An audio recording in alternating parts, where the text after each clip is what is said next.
इस वीडियो के माध्यम से हम संयुक्त राज्य अमेरिका की विदेश नीति की विशेषताओं का अध्ययन करना चाहेंगे। वैसे 4 जुलाई 1776 को संयुक्त राज्य अमेरिका ब्रिटिश आधिपत्य से स्वतंत्र हुआ।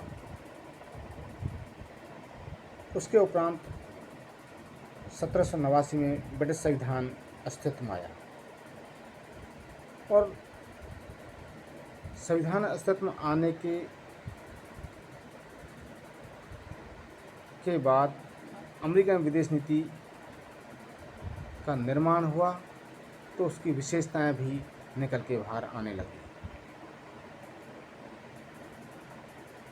वैसे प्रथम जो काल है अमेरिकन विदेश नीति का वह विश्व राजनीति से अलग थलग का, अर्थात अपने आप तक सीमित रहने का, क्योंकि संयुक्त राज्य अमेरिका प्रारंभ में तटस्थ विदेश नीति का अनुसरण करता है और इसी नीति के आधार पर वो लगातार आगे बढ़ता है और अपने राष्ट्र को समृद्धशाली शक्तिशाली बनाता चला जाता है। परंतु द्वितीय विश्व युद्ध से पूर्व और द्वितीय विश्व युद्ध के बाद से अमेरिकन विदेश नीति में विशेष परिवर्तन आए। तो अमेरिकन विदेश नीति की जो मूल विशेषताएं हैं उसमें प्रथम आती है साम्यवाद के अवरोधन की नीति, अर्थात साम्यवाद का मुकाबला कैसे किया जाए या साम्यवाद को समाप्त कैसे किया जाए। इसके लिए द्वितीय विश्व युद्ध के तुरंत बाद संयुक्त राज्य अमेरिका एवं सोवियत संघ मित्र से शत्रु बन गए और अमेरिकन विदेश नीति ने साम्यवाद को अपने लिए खतरा मानते हुए इसके विरोध में नीति अपनाने का निश्चय किया। तो वो अमेरिकन विदेश नीति की मुख्य विशेषता है साम्यवाद का अवरोध करना। इसी के लिए संयुक्त राज्य अमेरिका एवं सोवियत संघ के मध्य 1945 से लेकर और 1991 तक, जब तक सोवियत संघ का विघटन न हो गया हो तब तक शीत युद्ध का दौर चलता रहा। इस शीत युद्ध के दौर में साम्यवादी राष्ट्र और पूंजीवादी राष्ट्र आपस में संघर्षशील रहे। इनका नेतृत्व सोवियत संघ और संयुक्त राज्य अमेरिका द्वारा किया गया। दोनों राष्ट्र एक दूसरे के ऊपर आरोप प्रत्यारोप के माध्यम से अपनी विदेश नीति को संवारने में लगे रहे। इसके बाद एक दूसरी नीति आती है सैनिक संधियों की नीति, अर्थात संयुक्त राज्य अमेरिका और सोवियत संघ अपने अपने विदेश नीति को मजबूती देने के लिए, अपने राष्ट्र को मजबूत करने के लिए या अपने राष्ट्र को शक्तिशाली बनाने के लिए सैनिक संधियां करने लगे। इन सैनिक संधियों में मुख्यतः हम कह सकते हैं कि ये अमेरिका द्वारा 1947 में रियो संधि की गई। इस रियो संधि का उद्देश्य था अमेरिकन राज्यों के साथ संबंध स्थापित करना। नाटो है, सीटो, सेंटो और एंजस संधियां की। इसके अलावा जापान, ताइवान, पाकिस्तान के साथ द्विपक्षीय संधियां की। इसके पीछे उद्देश्य था साम्यवाद को कैसे रोका जाए और इन संधियों के अतिरिक्त भी अप्रत्यक्ष रूप से कई देशों के साथ उन्होंने लोकतंत्र के बहाने या राष्ट्रीय सुरक्षा के बहाने दूसरे राष्ट्रों में हस्तक्षेप करना भी शुरू किया।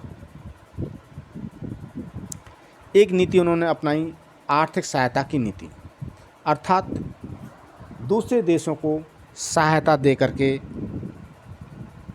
अपनी गुट में या अपने पक्ष में उन राष्ट्रों को करने का प्रयास किया।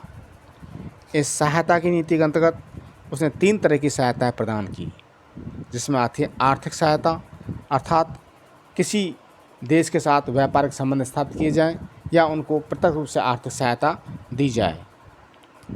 दूसरे प्रकार की सहायता थी जो थी तकनीकी सहायता, अर्थात किसी विकासशील राष्ट्र या दूसरे ऐसे राष्ट्र के साथ संबंध स्थापित किए जाएं जिससे कि उसका तकनीकी रूप से सहयोग देकर के उसको विकास के मार्ग पर आगे लाया जा सके।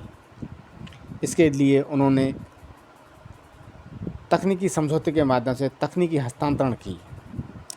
तीसरी सहायता आती है सैनिक सहायता।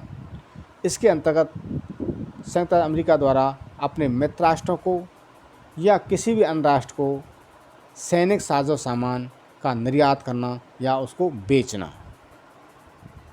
एक सहायता इस प्रकार की है।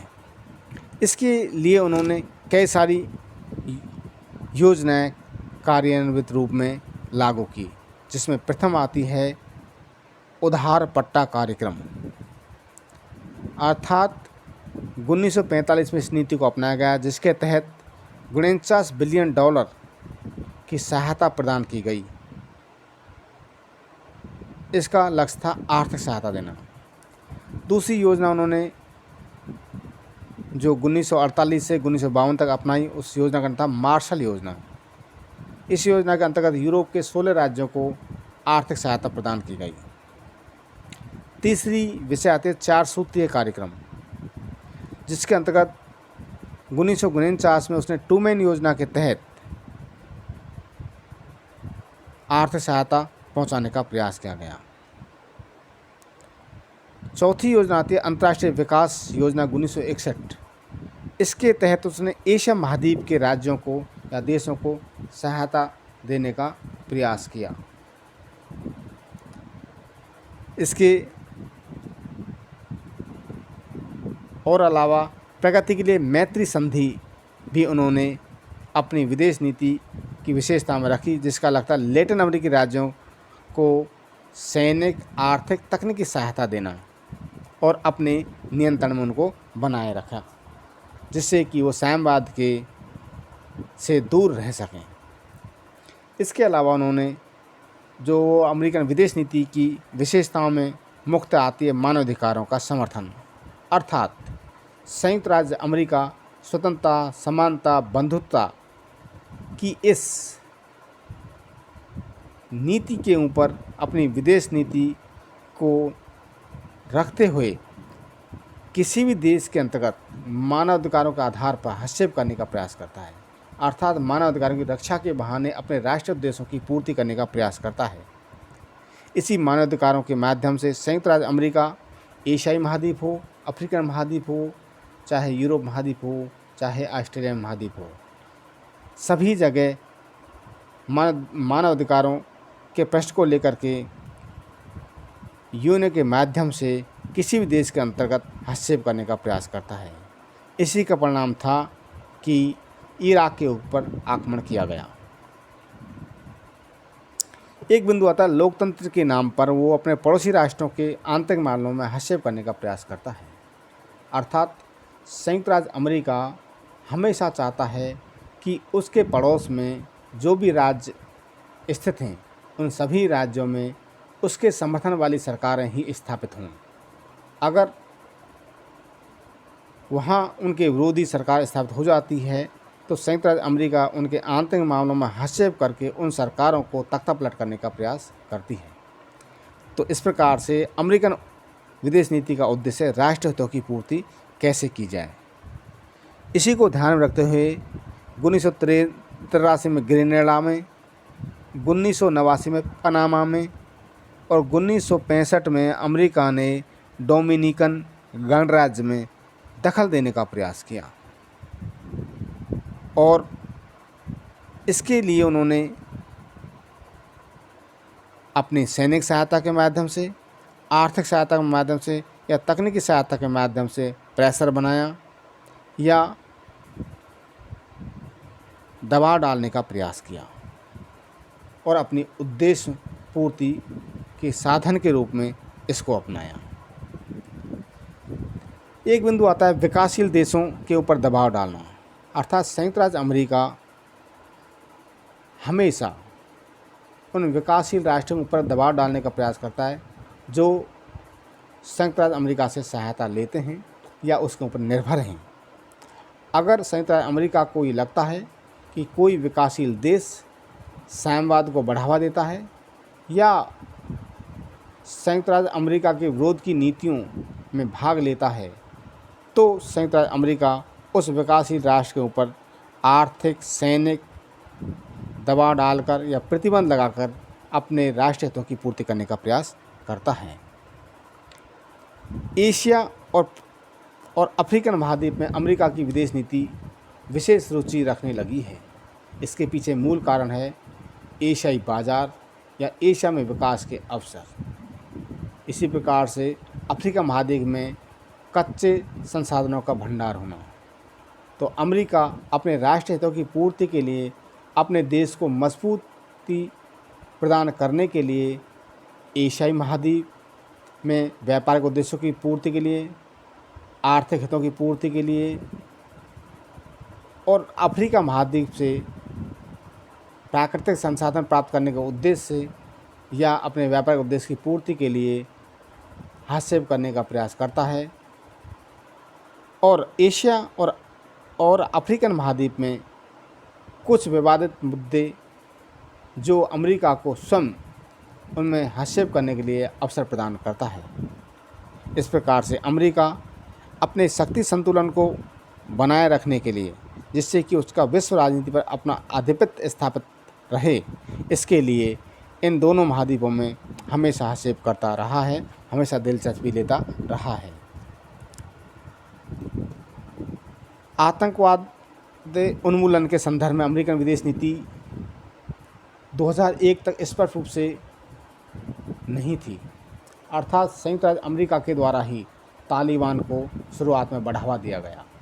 इसका उद्देश्य था कि तालिबान के माध्यम से संयुक्त राज्य अमेरिका सोवियत संघ के ऊपर दबाव डाल करके अपने राष्ट्रीय हितों की पूर्ति करने में लगा हुआ था। परंतु 11 सितंबर 2001 को वर्ल्ड ट्रेड सेंटर या अमेरिकन सैनिक मुख्यालय पेंटागन के ऊपर सैनिक आक्रमण या आतंकवादी आक्रमण होने के परिणामस्वरूप संयुक्त राज्य अमेरिका की विदेश नीति आतंकवाद के संदर्भ में परिवर्तित हुई है।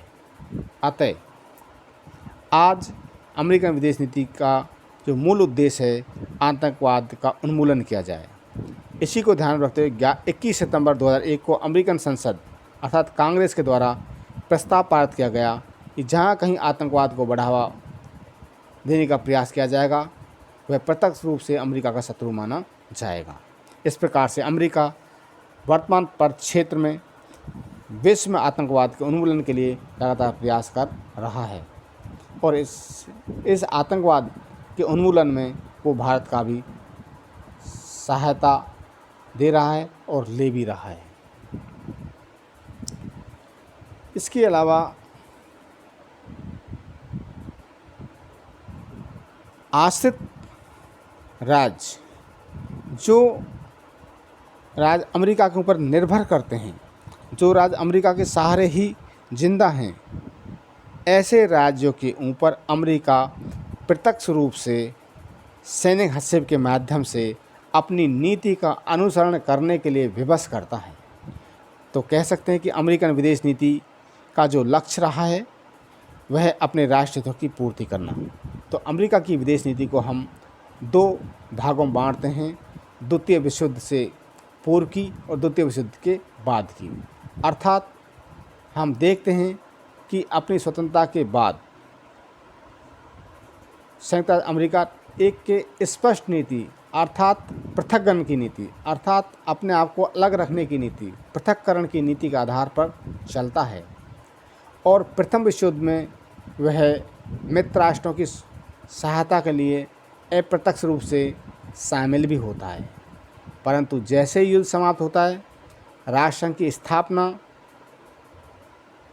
करने में 1920 में वुडरो विल्सन के द्वारा महत्वपूर्ण भूमिका अदा की जाती है, परंतु स्वयं उस विश्व राजनीति से अपने आप को अलग रखते हुए पृथक्करण की नीति है उसका पालन करते हैं। परंतु द्वितीय विश्व युद्ध के उपरांत पृथक्करण की इस नीति को त्यागते हुए विश्व राजनीति में सक्रियता के साथ भाग लेते हुए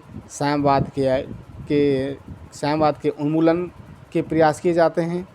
तो कई देशों के आंतरिक मामलों में हस्तक्षेप करने का प्रयास किए जाते हैं और आर्थिक सहायताएँ की जाती हैं, संधियाँ की जाती हैं, लोकतंत्र की स्थापना भी की जाती है और विकासशील देशों के मामलों में हस्तक्षेप भी किया जाता है।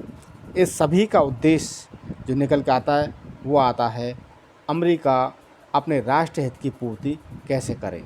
इस राष्ट्रीय हित की पूर्ति के लिए ही अमेरिका किसी के आंतरिक मामलों में हस्तक्षेप करता है, किसी को आर्थिक सहायता देता है, तो कहीं पर प्रत्यक्ष रूप से आक्रमण भी करता है, जैसा कि ईरान के ऊपर या इराक के ऊपर आक्रमण किया।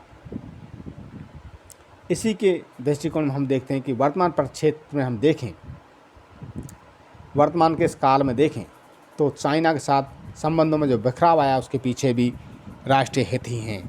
धन्यवाद।